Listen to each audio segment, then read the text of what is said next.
Excellent. Good morning. Welcome to this session.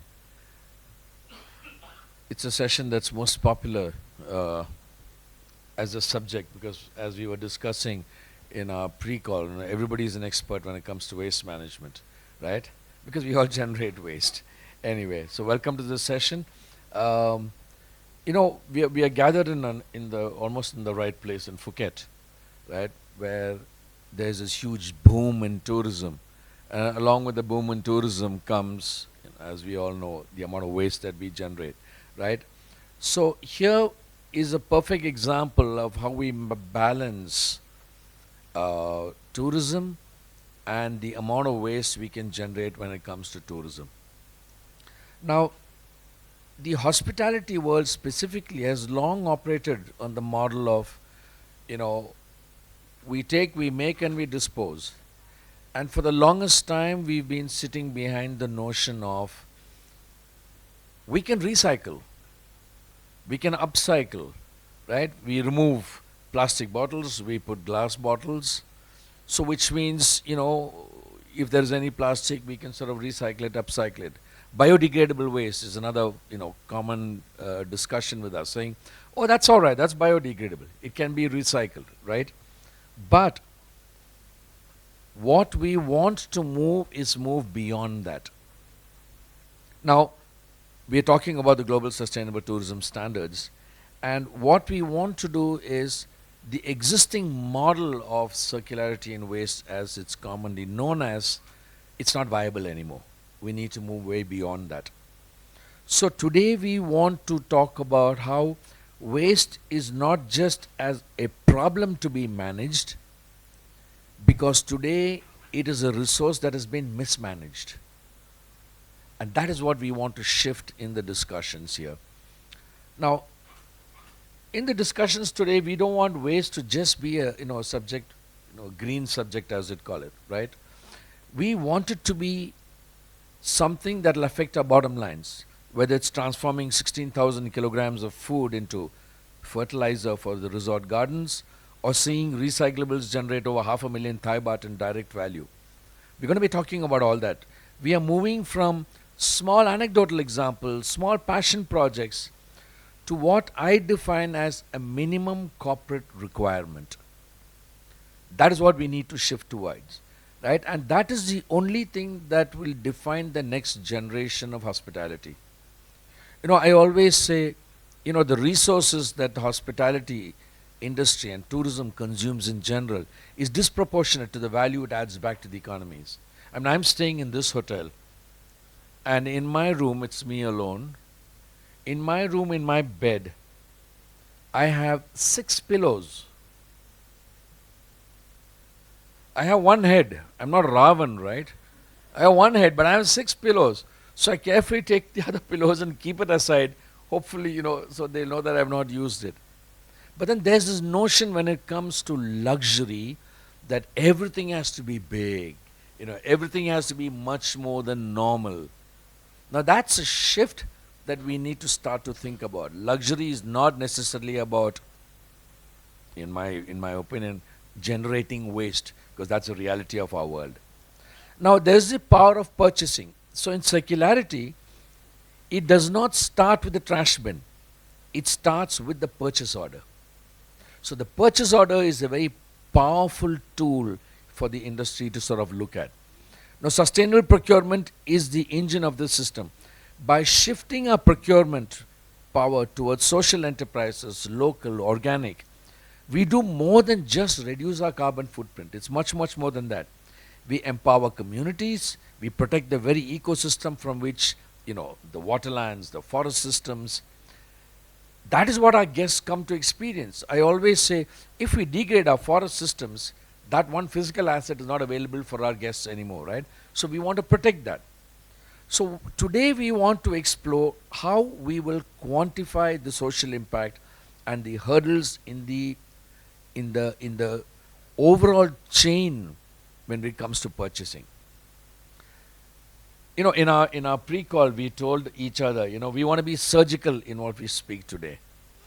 We don't want to talk around in circles. Yeah, we don't want to talk about how waste is bad. Yeah, we all know all that. everybody here are sort of professionals who understand all that. Today, we will talk to leaders who are scaling plastic freedom across global portfolios, proving the business case for GSTC certification. We'll have experts mapping the big picture of cross-industry collaboration and how that helps as far as green technologies are concerned for mass adoption in Asia. We look at innovators who are helping hotels measure the S in ESG through smarter and more inclusive procurement. So our goal today when we leave this room is you have a roadmap to transform your waste into value from your procurement for a force for good. Yeah. So we have a power pack panel today. I'll just very quickly introduce them before we start. We have Nantida, who's from Phuket. She's the CEO of Katatani Collections, a family-run hospitality group with over 2,000 rooms. She enjoys turning ideas into actions, especially when it comes to sustainability. She hopes to play a better part when it comes to Phuket, which she's already doing, but she hopes to play a much better part as we go forward. Jen, originally from Switzerland, is based in Bangkok and has been with Six Senses since 2018 after graduating from her master's in global hospitality business. Today, as a director of corporate sustainability, she leads a dedicated global team and manages operational impacts across 26 hotels. Lucia is Tali, sorry. Earlier discussion of Switzerland or Sweden or Tali here, she followed her passion and shifted her engineering career in aerospace sector. Yeah, here we have a rocket engineer, aerospace engineer, to building lasting social impact. She founded Market for Good, a Singaporean NPO and Asia's first B2B marketplace for measurable social and environmental impact. She's devoted her career to shifting corporate purchasing into a force for empowerment. Lucia is a sustainability professional and educator with 13 years of experience driving environmental and social impact across Asia.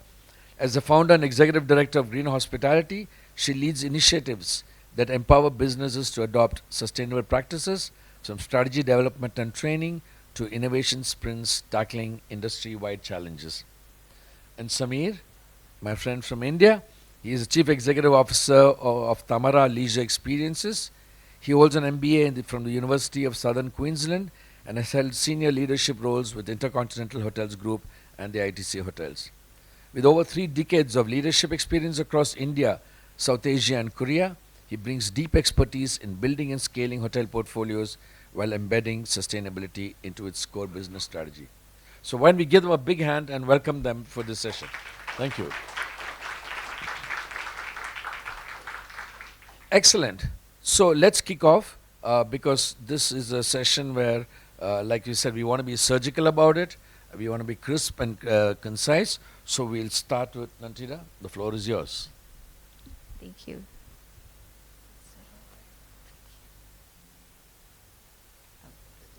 Good morning, everyone. Well, today I would like to start with a simple idea. Waste is not a cost, it's a value generator. Well, it's very simple to say this statement, but we have to prove that it actually works. And sustainability is not only about intention, it's about execution. So let's start with some reality check. Well, this is a picture of Phuket's incinerator. Phuket has a capacity of 900 tons a day to get rid of the trash that we have. But every day, we have to take care of around 1,000 tons of garbage. And in the peak season, it could go up to 1,400 tons. And as you can see, that big mountain of garbage. And recently, there was a fire, and that created very bad air pollution. So as hotels, we ask ourselves, do we want to be a part of the problem or the solution? So we look at our process from the very beginning, from the kitchen. Well, we identified that there was last year was around 7.37 million baht in bushel waste. As you can see on your left, that red meat, that could become waste because after you cut everything else, you cannot do anything with it. Or that salmon scrap, it would go to trash because you could not do anything about it. Or even that beef fat. But we have redesigned our process, and that chunk of beef becomes the braised beef, and the salmon becomes fish balls or even fish patties, or that fat become cooking oil. And we could recover 5.3 million baht of as usable ingredients. So if you redesign the process, you can recover as much as this. Next, we go to the table waste. This is where we have the highest number of waste from hotels. On average, from our guests, they generate around 135 grams of table waste per guest. So what do? We have a meeting in our team, and we ask ourselves, we need to separate everything, because effective waste management starts from separation at the source. So as you can see, that's a tray, the tray where our staff pick up everything. So they have to separate everything from there. So, and it goes to a different can of like tissue or butter wraps. You see that aluminum foil butter wraps, and coffee grounds, or even food waste, tea bags, and etc. So if you do not separate well, nothing else works. Then, not every food waste is actually waste. So we work with SOS Thailand to redistribute this food to the community. And last year, we donated 3,615 kilograms of leftover breakfast to the people. So waste does not only impact the environment, but it also gives impact to the community. And the actual waste, where do they go? Well, stuff like vegetable peels and fruit peels goes to this chemical. We turn it into this EM chemical where we clean it, we use for cleaning. And the food waste actually go to that machine that we turn it into fertilizer. And coconut shell, this is very difficult to get rid of. It's very heavy. So we bought this solar-powered shredder to shred everything and turn it into fertilizer. So the result is, last year, we used that compost to nurture our landscape. We had a result of 68,494 kilograms of compost that goes to our landscape, and we could harvest 7,000 coconuts from our gardens and 195 kilograms of edible flowers. Next, it's only from food waste, we have to go beyond that. We go to recyclables. So the more precisely we separate waste, the more we can recover and recycle. So we built this waste center where we have different slots for different kind of waste. We had a total of 36 types of recyclables and 10 types of general waste. And we invested in our own incinerator. As I told you early on, that Phuket has a big problem. So we invested in this. And last year, we managed to reduce the waste that go to the incinerator to 10.56%. And this year, 2026, we aim to go below 10%. And this is something very important. You cannot manage waste if you cannot measure it. So we have this digital scale. You see the digital scale at the waste center. And we have to train our staff. We have to develop this digital platform internally, so we keep tracks of the waste that go from different departments in different categories. So last year, 2025, we generated a total of, I'm not proud to say this, but 1.3 million kilograms of waste, but we could manage it. 47% become recyclables, 41.79% becomes reprocessed, like compost and stuff, and 10.54% was disposal. Oh, thank you. And finally, waste become value.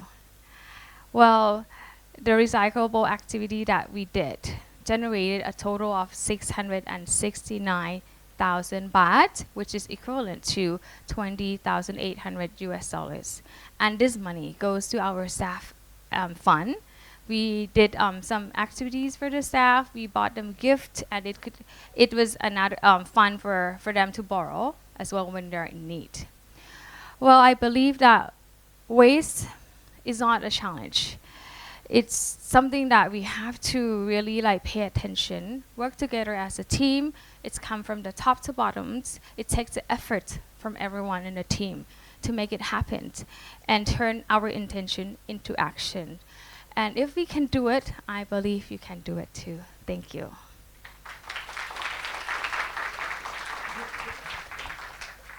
Thank you. So you had this whole issue of the waste. They've measured the waste. If those of you are familiar with the GSTC criteria, the first thing we say is measure. Because what you measure, you treasure, right? Till you measure, you don't know the scale of the problem. And we've seen a phenomenal example of how that's been done.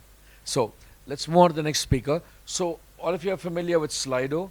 So pop your questions into Slido as we go along, and we'll take questions at the end of the session from everybody, yeah? But do log into Slido and start posting your questions.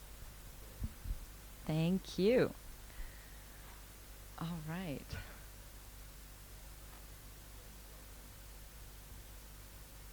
Perfect, great. Thank you so much. So I just wanted to start off by sharing a bit of personal story. I'm often asked, what does sustainability mean to you, Jen? And so in my 8 years now with Six Senses, I had a big focus was always trying to narrow down anything that is complex and really simplify it. So I came up with 3 words. That is what sustainability means to me. Prevention, not repair. Once you understand that, you can apply that to every aspect of your life, no matter if this is leisure, no matter if this is business. Once you have a sustainable mindset, you don't have to think about it as an extra task or tick the box exercise anymore. Repair is always a passive approach to life. You want to work on prevention, and the same goes towards waste management. It applies to every aspect of what we're doing in sustainability. Who here likes cats? Hands up. So a few of you? Okay, good. If you have a healthy female cat, she can have up to 3 litters a year. In 1 liter, a cat will have between 3 and 6 cats. So after 1 year, if you have 1 female and 1 male cat, how many cats do you have? Not a trick question. I'm sure some of you didn't have your coffee yet, so let's say it's around 20. If those cats multiply, how many are you going to have after 2 years? Let's say a lot, okay? I'm also not that good in math. How about after 3 years? Okay, still too early, so I'm just gonna visualize this. Let's say a lot more. You could have easily over 500 cats in 3 years. Why am I saying 3 years? Because it takes roughly 3 years for you to build a hotel. Now, what you're looking at here is not an uncommon reality when food waste is not managed properly, especially in urban environments. Stray cats and animals, also pests, other pests, because right now we're looking at cats, but what if those weren't cats, but instead rats, right? Those types of animals, they replicate so quickly if food waste is not managed appropriately. So it's super important that waste is being managed responsibly if it occurs. Now, food waste, of course, is not the only source of waste that has to be managed in a hotel operation, but it's one of the main ones. There's actually a lot of case studies that have been reported where the replication of stray animals or pests have impacted local biodiversity. When we built our hotel in Fiji, we conducted an environmental impact assessment, and we discovered that the island had those beautiful creatures, Fijian crested iguanas. Unfortunately, we discovered that they are critically endangered. Around the same time, the neighboring communities would also introduce cats as pets. What happens if you're not managing a cat population properly? they will increase rapidly, and suddenly pets no longer stay just pets, but instead you end up having stray animals, right? And that is a problem because that can affect local biodiversity. Why do stray animals replicate? Because they have a source of food. They have food that they can feed on so that they can become healthy or be healthy and strive and therefore replicate. So it's super critical for any business to manage their food waste, especially in urban environments where pests or stray animals can thrive and can have an impact on local biodiversity.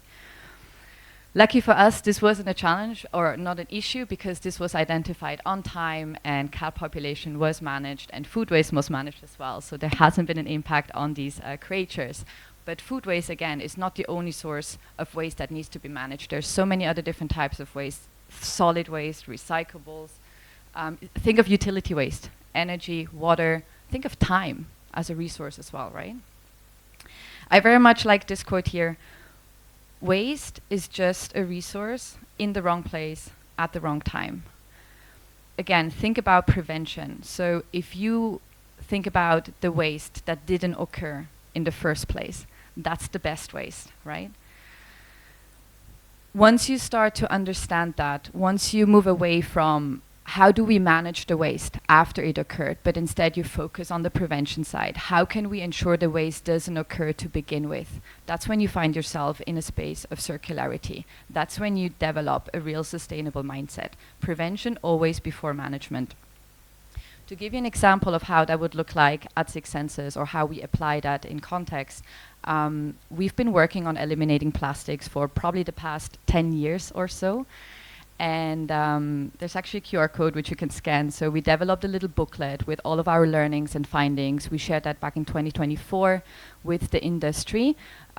Solutions and things that we've trialed and things that worked for us that we wanted all the other hotel brands to adapt as well.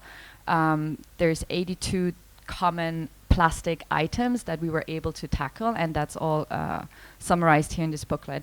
But so generally, when we talk about plastic is a great example because our goal was not how do we manage the plastic waste, how do we recycle it, but instead, how do we avoid the plastic waste from occurring in the first place? How do we make sure the plastic doesn't enter our remote locations? Because a lot of our hotels are in very remote locations on an island. We don't have access to waste management facilities. Once the waste enters the hotel, we have to deal with it. We don't want to deal with it. So how can we prevent that waste from happening in the first place? So some of these examples would look like this. When we talk about circularity, we're talking refill programs. So wherever we're working with local suppliers, we want to make sure that the packaging waste is eliminated 100%. So that could be refilling ghee, refilling oils, refilling honey in glass jars. This way you 100% eliminate the packaging. But for some products, it's just simply not possible to move to 100% circular solutions, in which cases we focus more on moving to bulk, because bulk is always better than smaller size packaging. It's always better to have one piece of plastic packaging that is 1 kilo than having 5 pieces that is 200 grams each, right? So you're dealing with more waste in the end. So moving to bulk or having circular solutions was the goal here. Now, in order to make this work for a group like ours with 26 hotels is of course a challenge. So you need a system. And there is, I would say, 3 main components to making this work and to be able to scale that up to that level. The first one is the supplier engagement.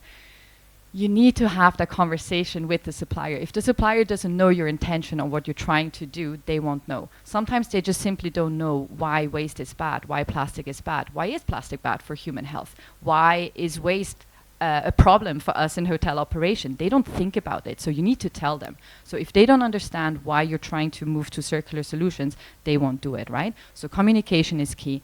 Then documentation is another one. I always tell our purchasing managers, if you don't document it, it never happened. So try and document it. And for us as a global brand, what really works is very visual documentation. Before, after picture. How was it before? Single-use plastic packaging. How does it look after? Crates, reusable natural materials.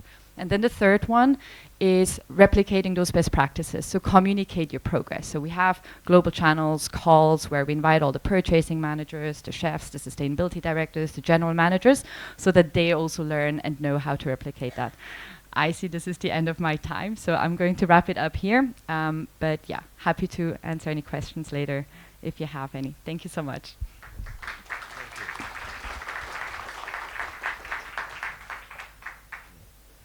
Thank you, Jen, for that rapid fire catch discussion. Nice analogy for all of us to look at. We'll move on. Tali. So when you all post your questions, I'm already beginning to get up. If you want to address it specifically to one of the speakers, please sort of mention that also. Yeah. Go ahead.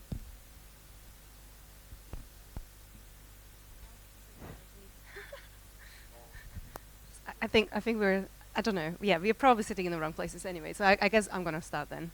Okay, thank you so much for having me here. I'm gonna be leaning out because I don't really see the time properly. So shout out if you see it running out. Thank you so much.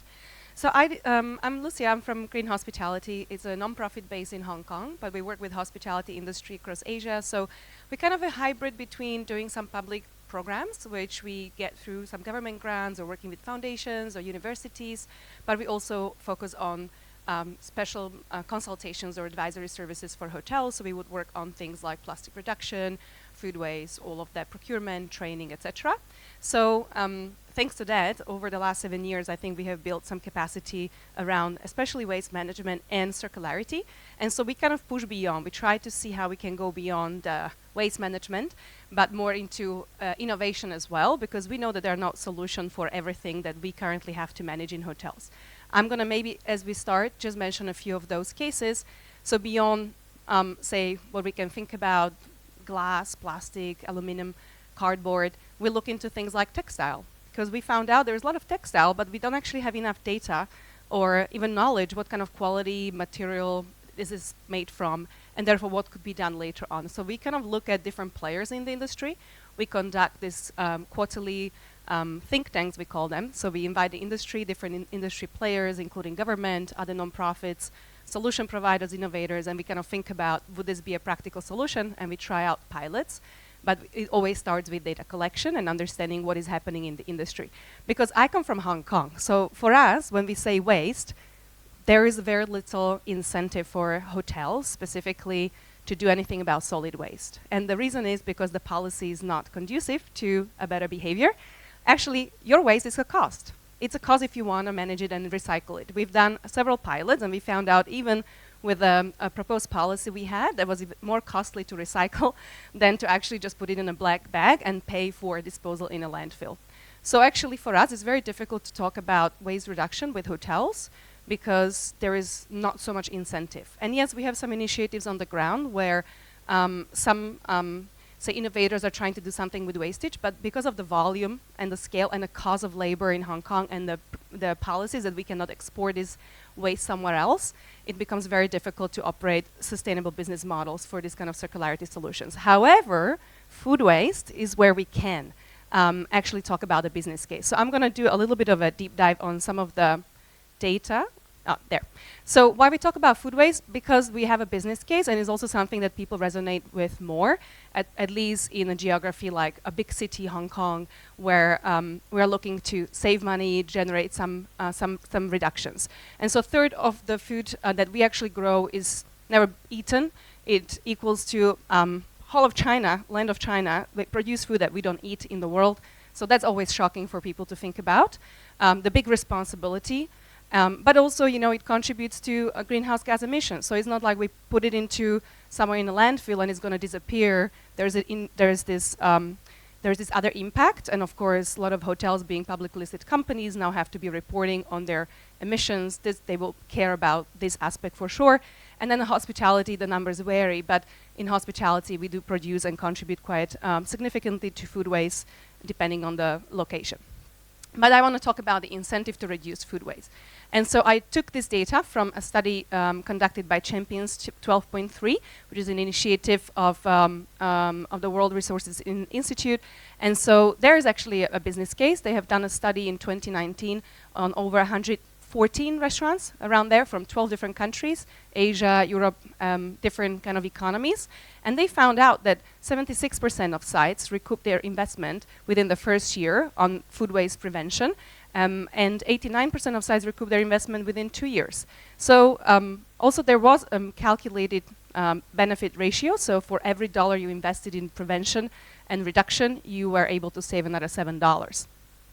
That's pretty good, I would say. And when we work with hotels in Hong Kong, at least, we know that in purchasing, they spend a lot of money. Anything that they could actually reduce that cost upfront would be very significant saving for the business.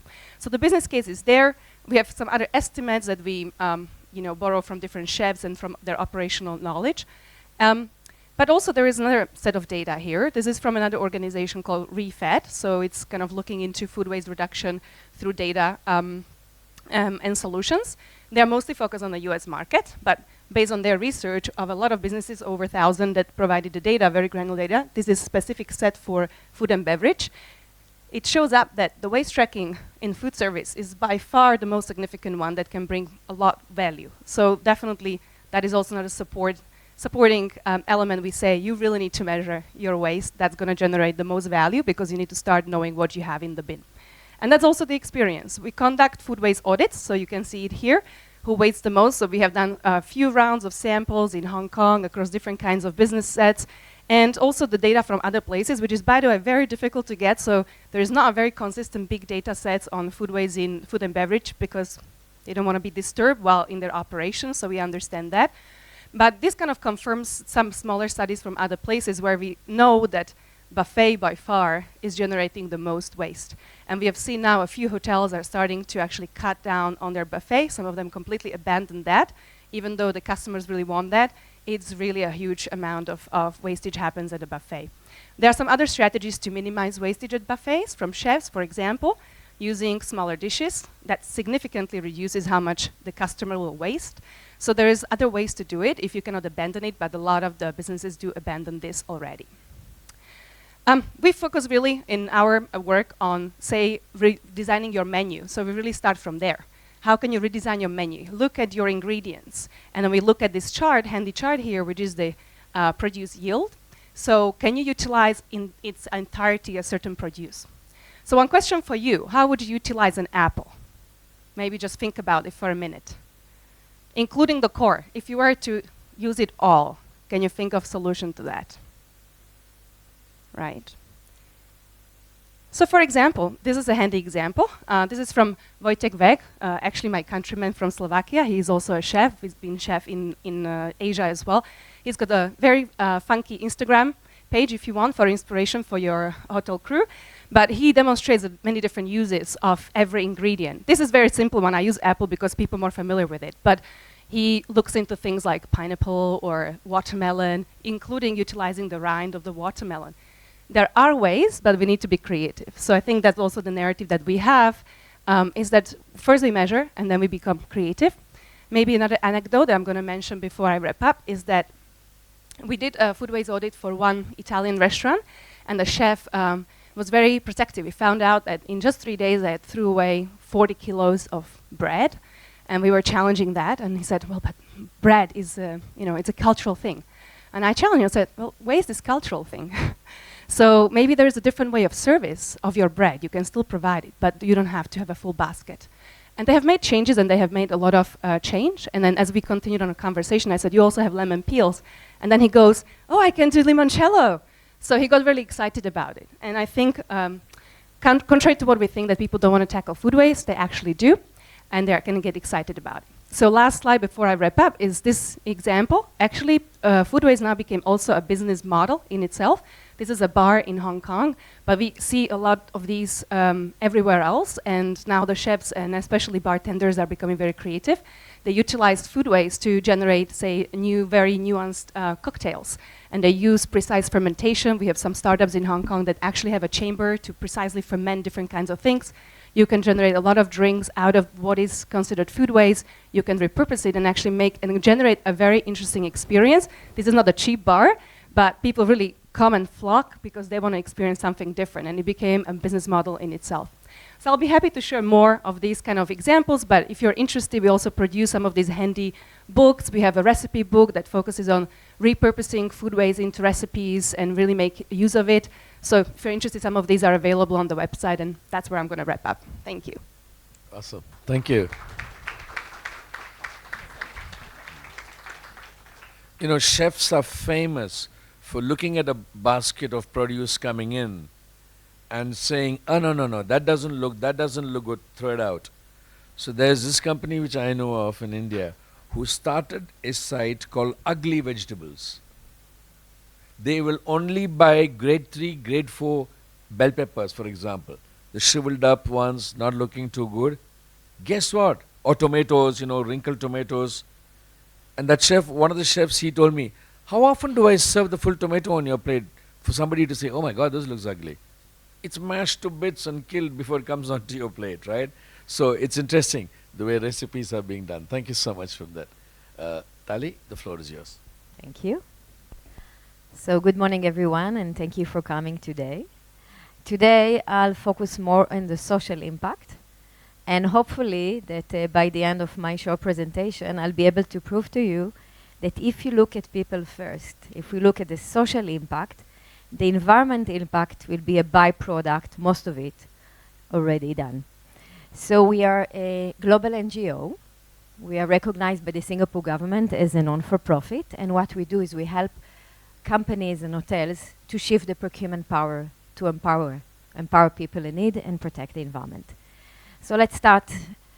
So my first message here is really when we look at the scale of impact, and I'm looking at procurement in general, not only food, okay? So the tourist and tourism industry stands for about 10% of the global GDP, 9.8 precisely, and about 10% of the global carbon emission, okay? When you look at 10% of global GDP, and as you said, I'm an engineer and I really like numbers. So we are talking about $11 trillion that goes to tourism and travel from the GDP. Out of this about $11 trillion, if you look only at hotels, it's about $2 trillion, okay, from the GDP.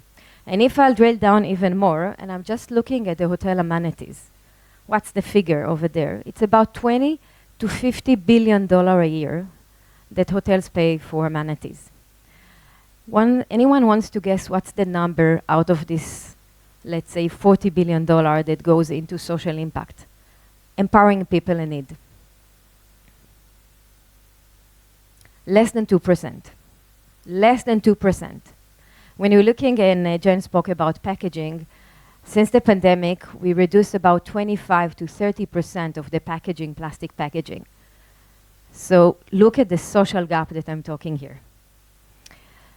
So what I want, probably many of you already saw the movie Buy More in Netflix. And it's something that we always need to think that when we have waste, it's always somebody behind it.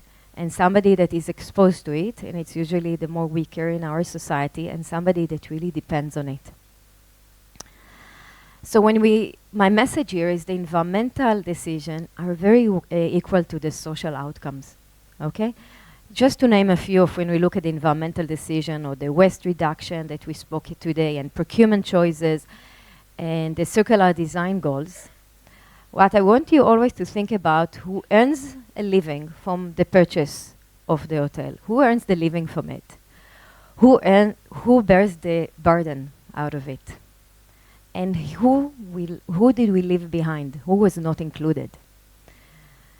So we all know the stories of, even here in Phuket and in Boracay, places that the growth were very exponential.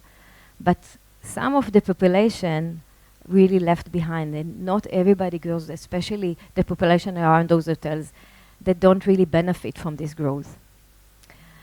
So when we look at the waste designs at the point of the procurement, the supply chain is about 80 to 90% of your impact. And the question that we want to raise is not how we manage our waste, is why do we create it? To your point, Jane, before. So I've been asked to speak mainly about the social impact, and Market for Good, we look at both. I really believe that they are connected, and the UN research shows it as well. But why is S so important? Why it's not been, in the focus? Do you know how many, and when I'm looking at social impact, do you know how many people today, accordingly to the UN, lives in extreme poverty? Extreme poverty is less than $3 a day. Do you know the figure? How today, just a number? Yes, it's 808 million people globally today that are in extreme poverty.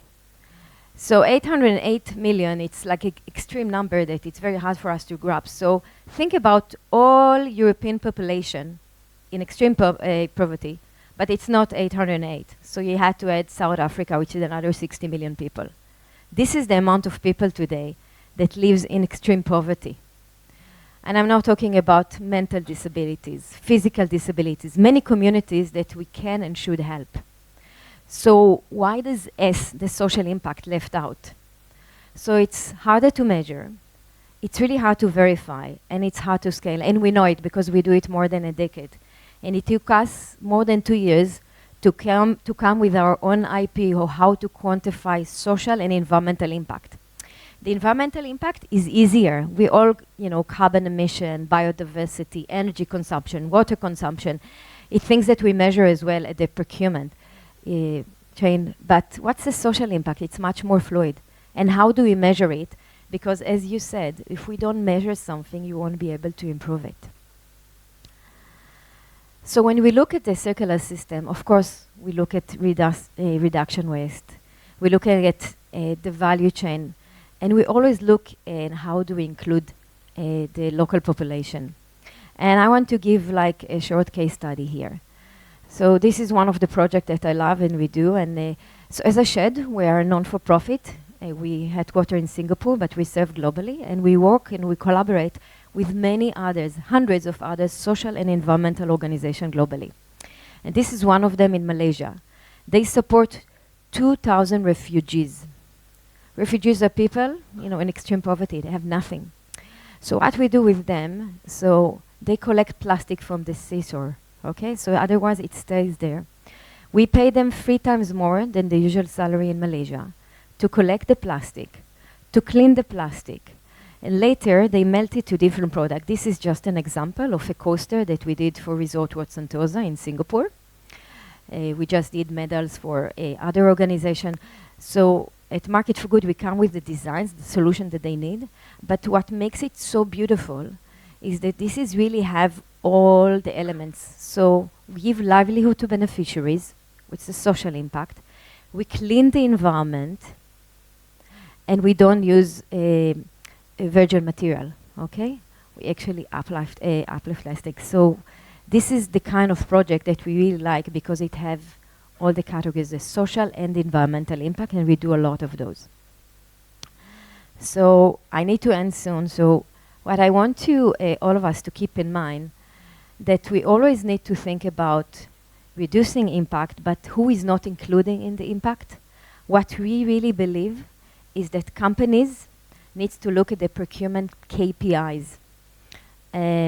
Few years back, so we work with hotels and multinationals, and Johnson & Johnson, for example, the head of the procurement told me back then that he really wants to work with us because when he helps, when he have the target, the KPI for social impact, he will get praises all the way to the headquarters in the US. But now with Biden not there anymore, there were a lot of changes, and some of the people that we collaborated in Johnson & Johnson are out of work. So and as I said before, we have 808 million people in extreme poverty, put aside mental and physical disabilities, that many groups that we need to help. Most of them are in Africa. So 70% of the 808 million people are in Africa, 20% in South Asia, and 10% globally. And if as a company we look at the KPI of the procurement, what percentage of this went to social impact, then we'll be able to make the shift, we'll be able to change, and the environmental impact will be a byproduct of already, because we thought about the people. We are not going to create waste that they'll have to handle later on as the images that we all saw. So thank you very much for your time, and again, I'm here for any question you have. Thank you. It's hard to measure, hard to verify, but also I guess for the industry it's something that's hard to face. Like you said, somebody's got to handle the waste. how many people really think about it, right? Before you throw it in the trash can. Who's going to handle this? How are they going to handle that? And thank you. That social lens to the whole way, circularity, was a very interesting lens. Thank you so much. Samir? So good morning, ladies and gentlemen. As you all know, I'm Samir, and I work for a hospitality company called Tamara. We own and operate 9 hotels in south of India.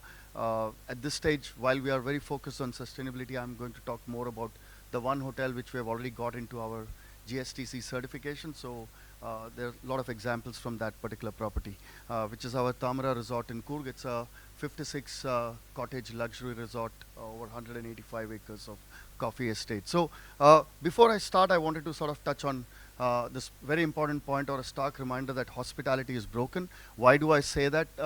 It's because we have an ecosystem which has come under a lot of pressure over the last few years. Pressure of performance in terms of revenues, pressure of profitability, pressure of having the right talent, pressure of taking care of communities around us. And that's been probably the biggest challenge for us. And that's where this beautiful art of kintsugi comes to mind. It's this beautiful art where sustainability is the golden glue that elevates the broken system. And that's pretty much what we think that hospitality today is about, bringing in connected experiences. And that's what we do a lot at Tamara. So we were built on a conviction that hospitality, responsibility, and luxury must be interdependent on each other, and which is why our purpose is very clearly articulated as responsible hospitality and memorable experiences. So we focus on people, planet, profit, and we make sure that we have 3 key pillars: wellness, sustainability, and technology. Why wellness? Because we are one of the few companies who can boast of having an Ayurveda hospital within our portfolio, so we focus a lot on wellness. Technology, why? Because we have 2 investors, both of them are tech industry leaders from India, and hence we bring in a lot of technology into what we do, so much so that we have pretty much digitized everything at the back end, and we are pretty much paperless. In fact, I can boast very confidently that you can check my laptop, it still doesn't have a printer installed on it because we don't need to print anything. Sustainability, of course, I'll talk about a little more. So for us, circularity is not a sustainability program, it's the logic of how we operate. We actually go a lot more about not just looking at how do we reduce waste, but looking at saying, if at all waste comes in, how do we make sure it doesn't leave the system, and how do we make sure it gets retained. So of course, we also look at circularity like everybody else from the point of procurement. For us, as a portfolio, we have given ourselves a target of 40% within the local procurement. For us, local means India is large, so local means 100-kilometer range. So that's what we do. In this particular resort, 53% of our procurement comes from local sources. But that's not the important part. The important part is how do we build the ecosystem around us. So we operate in a lot of tier 3, tier 4 cities, and we have realized that when we do our vendor meetings, we realize that the biggest learnings for us is how we have helped them grow their knowledge on quality and sustainability and standards. And that's what is helping them elevate as a supplier ecosystem. Moving on to culinary aspect, our purpose of memorable experiences, as I've told you before, comes to life through culinary experiences. So we focus a lot on local cuisine, and that's something which becomes very important for us because we want our guests to experience local cuisine. So when we get into menu engineering, we sort of take the procurement logic into the kitchen.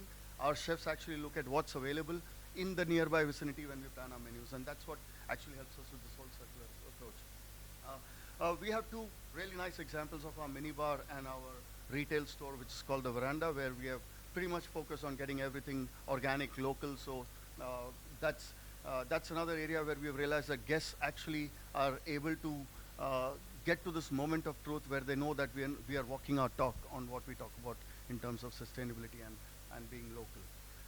When we talk about waste, we actually had this debate of should we look at it from the volume route or the precision route, and we realized we actually need to look at it from both. So we actually look at calculating the tonnage of waste we create, and of course, like some really good examples of how it is calculated per cover, per room night, etc. And that's part of our KRAs for every level of the hotel management team on how we reduce it year on year. And then, of course, talking about material reduction, the other critical part is looking at all the stuff which comes into plastic. We've spoken about it before as well. In our hotel, 97% of our items are now single-use plastic free. We still have a little bit to go, especially with these small things which come into our stores. But the biggest challenge we had at an early stage was getting rid of single-use plastic bottles. Our team very interestingly did their own in-house developed bottling machine compliant to IS water standards, and of course that's what we use in this resort. In our other properties by now we have already automated our water through better capital investment, which we'll do at some stage here as well. So moving on to handling waste, which is typically the challenge. For us, we call it Manthan. Manthan in Sanskrit, which is our mother language, is churn. So we say at Manthan, the story of waste doesn't end, it starts a new chapter. And we break it into three parts. We have biodegradable waste, we have non-biodegradable, which is the dried waste, and we have hazardous waste. Very proud to say that 100% of it is treated appropriately. So the wet waste gets treated at the hotel level itself, it gets converted into manure. Like I said, we have a 185-acre estate, so pretty much everything gets used within the system itself. And the non-biodegradable waste and the hazardous waste gets dispatched to appropriate and authorized recycling centers. The other key element for us is water. In hills, water can be a big challenge. So we focus a lot on water. What you see here is one of the 8 waterfalls we have in the property, 5 streams in the property. We don't use this water, it's for the communities and villages for us. What we use instead is this. We have created 2 rainwater harvesting ponds, total of approximately 11 mega liters of water. In a year, we consume around 22 megaliters of water, of which 97% comes from this. Started a lot from the way we designed, so we knew that we had to bring in very less cement into the property. That is why if you see our cottages are built on stilts. We had a permission to do 60 cottages. We did 56 and cut 17 trees. We realized to do the other 4, we'll have to cut 14 more trees, so we stopped at that. We have retained 28 acres as pure forest to help with biodiversity, and because of which we realized that out of the 327 species of birds in our district of Coorg, pretty much all of them are around our resort, including some endemic varieties. What you see on the right is an insect hostel created by our hotel team for the birds, yes. We say the best waste is the one which was never created, and that's why we focus a lot on some of the things I mentioned earlier. The other important piece for us is the community around us. So 53% of our colleagues are from the local community around us. A lady you see in the center is Chef Mamta. She joined us in kitchen stewarding. She now heads our local culinary experiences team. We also have 2 programs called Responsible Hoteliers of Tomorrow and Connect Conscious Classroom, where we bring the academia and college students into our properties to help them understand what sustainability is, because they are the future leaders of tomorrow. We've done a lot with the community, built a road for them, created tuck shops for them, etc. So that's what we do there. Outcomes, of course, these are all just numbers, pretty much saying that we are on track. We look at it very firmly through our board presentations as well. Last year we went on to GSTC. For us, it was not just a badge, but it was basically an external validation of what we do. And that's why we are very proud to say that we did it fairly well. And moving on, as we say, circularity is not the cost of doing good, it's actually the economics of doing it right. So we figured out that there's a lot of benefit over this, and our aspiration is to get all our properties onto GSTC certification over the next couple of years. So let's see where we get there. Thank you so much. Thank you, Samir. How often do you find a promoter of a hotel saying, I will construct 14 rooms less because, or 17, 16 rooms less, 4 rooms less because I don't want to cut 17 trees? That's not something that you find often in the world, right? So, thank you, Samir.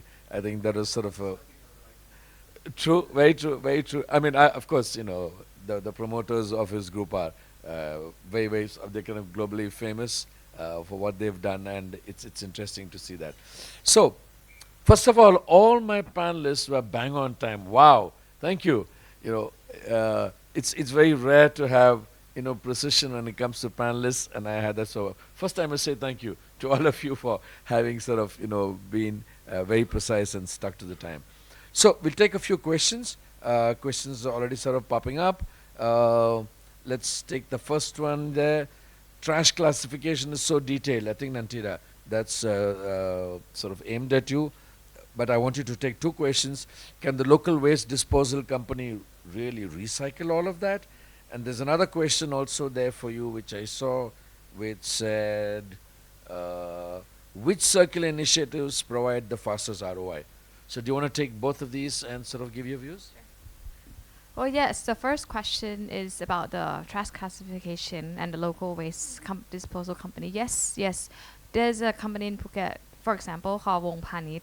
They buy everything, and I actually invited him to the hotel and asked for advice. And he said it's very, you have to do it very thoroughly so that it's, we actually get more money when we separate everything more thoroughly. Like, beer, we have, in Thailand, you have different kind of beer. You have Singha beer and Chang beer. And if we even separate Singha beer in one box and Chang beer in another box, you get more money. If you separate plastic, clear plastic, and the more darker, the darker plastic, you get more money. So yes, they actually buy that, and they give you more money if you do it more in details. Yes. And the second question is, which one? Well, That's an interesting question. yeah, I haven't thought of it. Yeah, we're looking at ROI from waste. Yes. I think, well, butcher, I mean, not only butcher, actually we do more. We do the bakery, we do from the cold kitchen, from production. That's the highest source because you procure everything, yeah? And you do not want to throw everything away. As I show you, like 7 million baht, you can just throw it away without doing anything with it.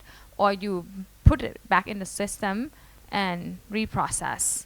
So I off the top of my head right now, I would just say butcher, Ram, kitchen I can add to production. that. So for us, it's the wet waste which gives us the highest ROI because we are able to convert it into organic manure. And like I said, we are a 185-acre coffee estate. So our coffee is also organically certified. So we only do organic coffee in our estate. So this actually helps us because we don't have to buy that much manure.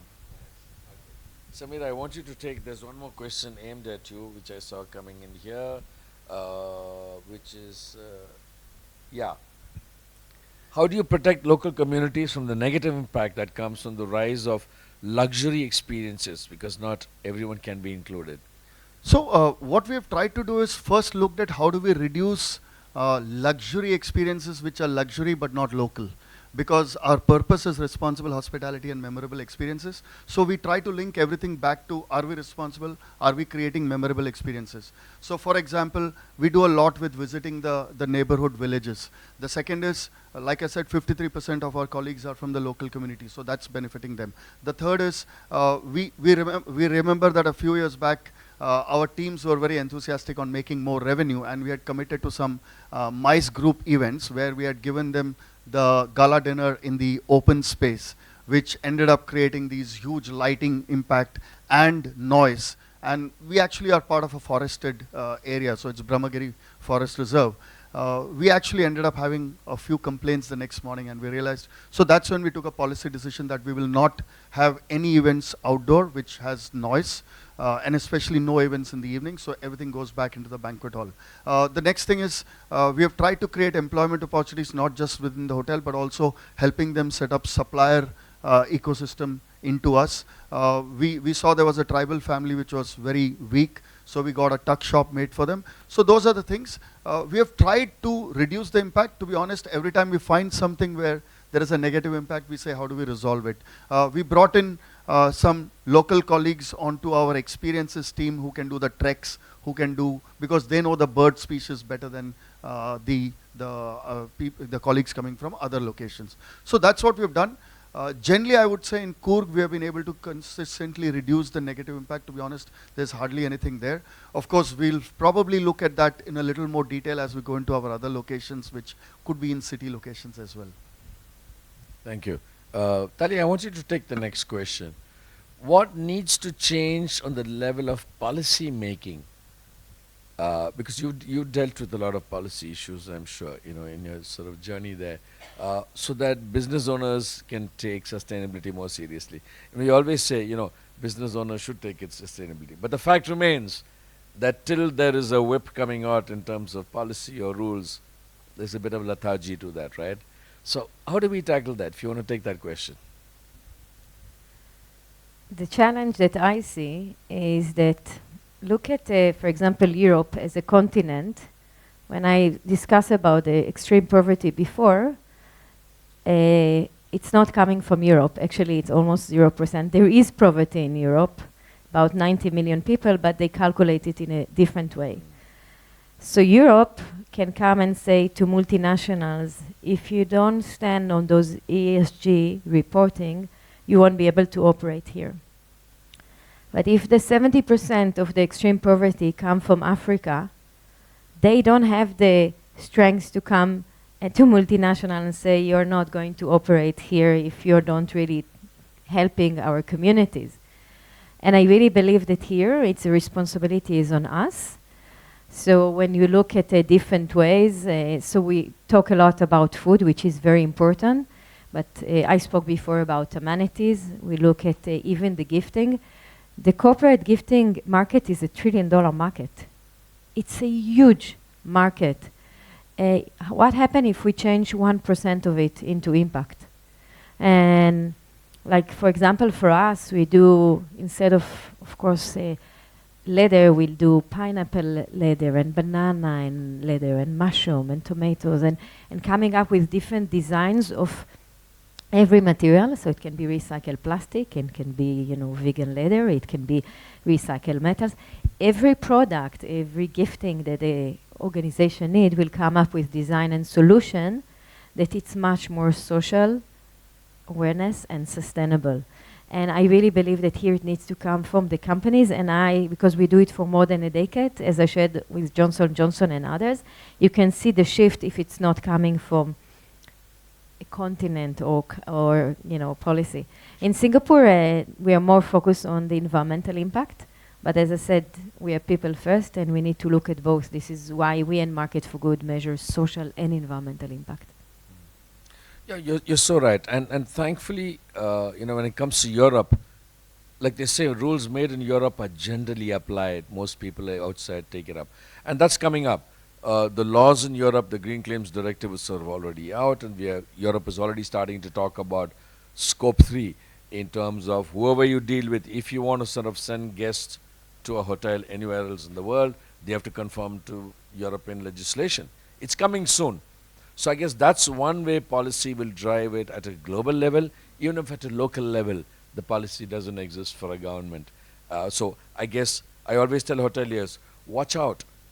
One day when you get delisted from bookings.com or Agoda, that's when it'll hit your business. They're European companies. They have to conform to European law. So there's your policy. Not necessarily a local policy, because tourism is a global kind of impact business. A global policy coming from a region like EU will start to affect our business. Maybe I just add that I really believe that people connect to stories. And if we put something like, I was in an event here in Phuket about 3 weeks back, and I had 2 types of fan in my room. It's in my LinkedIn. One of them I received from the organizer, which is a plastic fan with batteries, and the other one was handmade by the local community. And I raised the question of who looks at the end life of the fan and what story came with each one of them. So plastic one with batteries or something that empowered people in need, which one each one of us would prefer to receive. Interesting. Thank you. Let's take the next question. Lucia, I'd like you to take that question if you're okay. How can hospitality education move beyond waste management topics to teach socioeconomic skills leading to... now, you have a lot of information available on how you can upcycle, take an apple and do 100 things out of an apple, right? How do we sort of get that education outwards is what the question is sort of leading to. I mean, we already do. I think there is a lot that is out there. I think it's more of a, do hospitality businesses invest on educating the people on these topics? I think that's another question to pose here. Because I have worked with a lot of hospitality groups, and I want to say that some of them have the KPIs or are doing some education, but they choose and pick and choose, and there is no standard as to what needs to be what we need to be educated on as well. So, for example, just from an experience, also say conducting certifications for hotels, a requirement would be you need to train your staff, but on what is missing in those standards, and who certifies the quality of that education as well? I think that's kind of the question back to pose for us as a community, because we are interested in this subject. There's no standard right now, so every company can choose what they're going to teach to their staff as well, and or which provider is going to come in, and whether that's going to be a workshop on upcycling, or is it going to be something more substantial that's going to feed into the real practice, right? So for us, when we provide a training, we have actually a 6-hour training module out of 4. It has 4 modules on food waste elimination, and it's very granular, but we go step by step. And we allow the people to actually practice it in the room. So we would have worksheets, we give them templates, like how can you actually implement this, think about it together, think about the ideas, look at your menu, bring your sample menu. We're gonna work with this with you so that you can get some ideas to get started. And then we kind of inspire over the next 6 months to actually achieve some goals. So I think it has to be goal driven and with some KPIs and with some a bit more robust plan for who needs what kind of education around sustainability. Because I think a lot of times I see it's quite general. It's like general sustainability, let's build awareness. But your chef needs a bit different education, especially on areas that are more prominent, like food waste. Let's educate them more on that topic. And if we say we're going to have a KPI for you or a budget for your training, then let them choose the training that matters for these goals. I think that's kind of like how we can get it done. Because again, I think the training right now doesn't have, across the board in the industry, we don't have like, this is the standard of training. I think that's lacking a bit, yeah. I'd love to see a chef when you give my KPI just on food waste, how he reacts. Yeah. They have, and they do in some groups, yeah. Yeah, exactly.